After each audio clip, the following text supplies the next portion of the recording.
ഇവിടെ മതിയേ, ചിലപ്പോൾ ചേട്ടൻ വീട്ടിൽ കാണും കേട്ടോ, കണ്ടാൽ ശരിയാവത്തില്ല. ശരി, ചേട്ടൻ അകത്തുണ്ട്. എന്താടാ ജോലി ഇത്ര ലേറ്റ് ആയേ? ചേട്ടനറിയാലേ ഞാനേ സതീഷിന്റെ വീട്ടിൽ കയറുന്ന കാര്യം. അപ്പൊ ഇന്ന് കഥ പറഞ്ഞിരുന്ന് താമസിച്ച്. കഴിഞ്ഞ വട്ടത്തെ റാങ്ക് ലിസ്റ്റ് നാളെ വരും. വീട്ടിലോട്ട് പാടാ. എന്റെ ജീവിതത്തിൽ എത്ര നല്ല സമയങ്ങളാ ഞാൻ അതിന്റെ പുറകെ കൊണ്ട് കളഞ്ഞത്.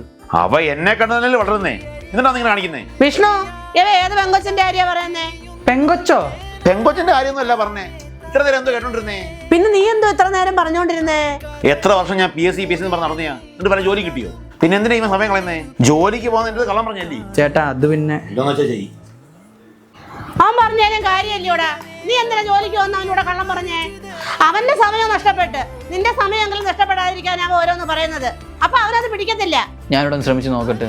എന്താന്ന് വെച്ചാ ചെയ്യ. അതിന്റെ പുറകെ നടന്നിട്ട് ജീവിതത്തിൽ നല്ല സമയങ്ങൾ കളയല്ലേ. കൊടുക്കടാ എടാ, PSCയോ?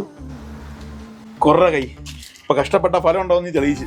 ചേട്ടൻ പഠിച്ച സമയത്ത് PSC അല്ല, രാജ്യത്ത് ഏറ്റവും കൂടുതൽ നിയമനങ്ങൾ നടക്കുന്നത് കേരളത്തിലാണ്. 2016 മുതൽ 2025 വരെ 3 ലക്ഷത്തിൽ കൂടുതൽ നിയമനങ്ങൾ നടന്നിട്ടുണ്ട്. എന്തായാലും സന്തോഷാടാ. ചേട്ടൻ പറഞ്ഞത് കഷ്ടപ്പെടാൻ തയ്യാറാണെങ്കിലേ ഈ കാലത്ത് എന്ത് നടക്കും? അവിടെ കള്ളത്തരങ്ങളൊന്നും നടക്കത്തില്ല.